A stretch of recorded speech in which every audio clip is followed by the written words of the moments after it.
Hi, everyone. I'm Charles Mead. I'm the Director of Marketing and Public Relations for the Capital Area Council of the Boy Scouts of America. I want to welcome you all to this conversation with our Council's key three leadership. And I'm pleased to be joined today by our Council Commissioner, Kura Villamani, our Council President, Jack Gendler, and our Scout Executive, John Yates. And what we're talking about today, for some people, is going to come a little bit out of left field because it's a term that we use that maybe even people in the program don't always quite understand or appreciate. But the concept of a charter partner or a chartering organization partnership. And Jack, I want to start with you. Just trying to define that term for people who maybe are not quite as familiar with who a charter partner is and why they're so important.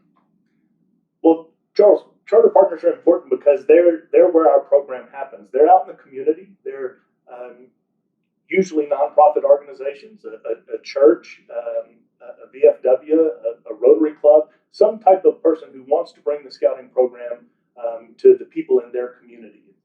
Scouting is a nationwide program, but scouting happens in the local council, and it really happens right there at the unit level. And many of these organizations want to be a part of the scouting program, and so they do that by chartering or owning a scouting unit.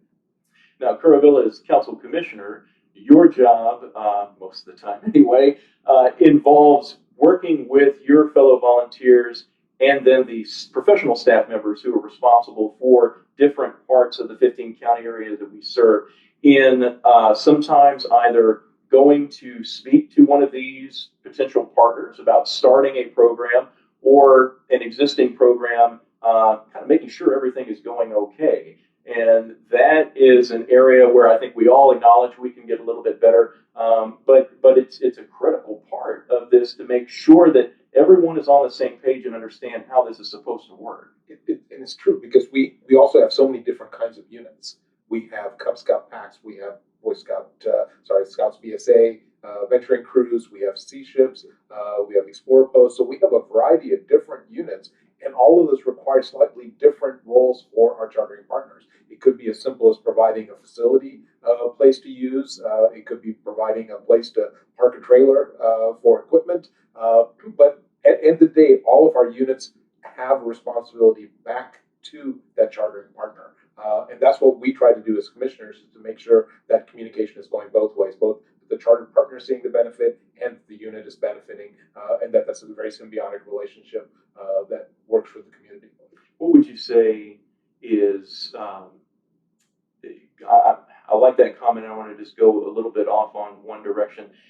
From your experience, and Jack, you've obviously served as the council commissioner also prior to now being council president. What would you say maybe is maybe one or two of the more stereotypical problems or challenges that we have when it comes to making sure that we're keeping those lines of communication open?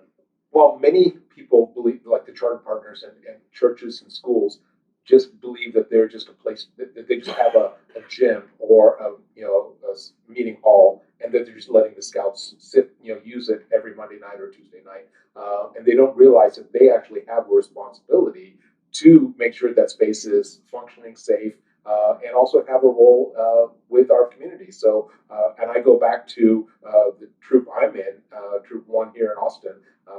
We've had our ministers come down and work with our chaplains. There's a relationship that can be built that can strengthen both parts of that relationship. Yeah, I think after 110 years of scouting here, we haven't been. Maybe everybody is taking it for granted a little bit that scouting just happens, but it doesn't just happen, Charles. It takes that charter partner and us providing that program to work together to bring it to the kids. And if there's one other thing that this bankruptcy even brought to the table, it was to help us discuss that and talk about with our charter organizations what their responsibilities are and what our responsibilities are. So I think that's been a good thing that's come out of it. Now, John, for all of these concerns, a lot of times it would be natural for someone, and I know the way that our professional staff is managed, this charter partner relationship it is a key component that we try to evaluate the work that we're doing at the council level, but it doesn't, and probably shouldn't, be just a concern for us at the council level. The individual units themselves, both out of gratitude and just opportunity, they have a role as well that they can play that not only can show appreciation for that organization that has chartered their unit, but it really is, speaking to the opportunity part, a chance for those units to really make themselves a deeper part of that community. You know, the key word in there, I think, is partner. And partner doesn't mean that we get all the benefit and that the other party gets none. And I think you nailed it, Charles. It's not just the staff and it's not just the charter partner. It's also the volunteers and the scouts that are participating in the program that are a part of that partnership agreement. And we want to encourage all of our units to help us strengthen those relationships by being involved. And if it's a local church, to do a Scout Sunday and participate and support the church in that way, or doing a service project and being involved with if it's a service club, being involved with their service project. It just shows that we're involved and that we treat our charter partners as important as they truly are. I think it's a cornerstone of why we've been successful over the years. That concept of them owning a unit gets lost sometimes in translation, but a true charter partner that takes pride in selecting the leaders, and takes pride in making sure that the scouting program is available for the youth in its community.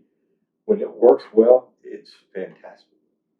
Now, we mentioned earlier, and Jack, I believe you said that in the context of the national bankruptcy, it's probably as important as it's ever been to make sure that there is a strong relationship between us as the scouting organization and the individual charter partners who make the scouting units possible to happen, community by community. We, of course, are always searching for additional charter partners because we want to have more scouting programs out there. There may be some hesitancy by organizations, some, frankly, who are existing, but some who maybe might have thought about starting a scouting program. But in light of the headlines and the discussion around the bankruptcy, past child abuse, it seems important to be able to bring up to both of those organizations, whether they be existing or potential, the improvements and the developments that have taken place in scouting that would maybe help ease some of those concerns. What in discussing with one of those charter partners, what would you say would be some of the reasons why they can feel confident about either continuing or deepening a scouting relationship, or maybe starting one? Yeah, I think we want to partner with them to help further their mission and be part of their mission. But we're one of the safest organizations out there to share that responsibility with them. Our youth protection training has improved, and we're one of the safest organizations in the world. Other organizations look to our youth protection training and our methods to model after. And so when we can partner with a charter organization with a safe way to help kids get the character, leadership development, and training, it's just a win-win.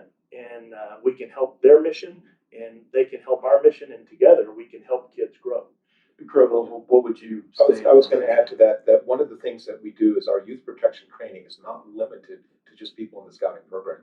Anybody can take the program. So when we're talking to a new charter partner, one of the things I suggest is let's take the youth protection training together and have them take it just as an individual, so that they can see all the different levels that we go through to protect our youth and to show them why our program is safer. And that's, anybody can do that. So one of the key, all of our charter partners are important, but one that has been perhaps challenged more than others because of ongoing discussions now coming out of the bankruptcy has been our United Methodist Church partners. And we will acknowledge that it is possible from the time that you watch this to the time that we've recorded this, some of those negotiations and thoughts may have, let's say, evolved. But as we sit here today in the middle of August, there's obviously a lot of important work that's been going on involving local councils across the country, involving the national organization, involving the national leadership of the United Methodist Church. What is it? What's important for us to be able to share with any Methodist leaders who, again, either maybe already have an existing scouting program or perhaps might be thinking of starting one? Well, what is it that we really want them to know? You know, I think a key component that I want to stress is that on the Methodist side, there is an absolute commitment to growing scouting and to have scouting involved at the churches that they already have it involved in. The scouting has a commitment to make sure on their end that happens. Obviously, with the bankruptcy and with the complexities of it, there's a different set of eyes that are looking at all of the relationships that we do have. And so I expect that it's going to look somewhat different going forward. We've got a meeting at the end of this month in August to meet with our unit leaders and our charter organization representatives within our Methodist churches just to get a feel of what they would like for us to do. But I sense that we were going to have scouting programs at our Methodist units and that we're going to have that scouting is going to thrive. It will look slightly different, but it will be there. And I think Kuruvilla maybe have noted earlier that importance of we have gotten a lot of feedback that our existing Methodist partners want to continue being our partners. They do, and this is near and dear to my heart because I grew up in a Methodist church in Roland Park, Kansas, where our troop was part of the church's ministry. And I remember all the things that we did as part of the church. So this is important to me. And what we know is that it is going to change going forward. And it looks like we're going to have options for those local churches to work with, whether it is going to be some combination of recharter to a facilities agreement or something in between. But we look like there's going to be a way forward for those churches to continue sponsoring or working with units that in many cases have been with them for over 100 years. And we want that to continue and grow. Probably important too for us to note that this is not something that our Methodist charter partners or any charter partner has to figure out on their own. In fact, it shouldn't be. That's, again, John, to your comment, this is a partnership. So as there are questions, as there's information that you need that we haven't already provided, it's important that we take the initiative, and we will be. I know that process is already underway in large part, but there can be even more as we go forward. So for perhaps whether it be a Methodist charter partner or any charter partner that has questions, that wants to know more about any particular topic, what generally would be the best thing for them to do?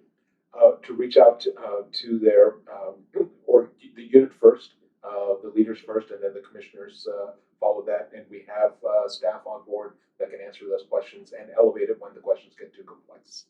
And so if you need to try and find any information that you do not have, or as Kuruvilla mentioned, those important key contacts, we would very much like to help you. We don't want this to be something that you are on an island trying to figure out all on your own, whether it be how do I start a second scouting program at my church or my organization, or maybe how I just start a brand new one. Again, it's important, and we want to direct you to our website, www.bsacac.org, and our staff directory, and or just the contact page there.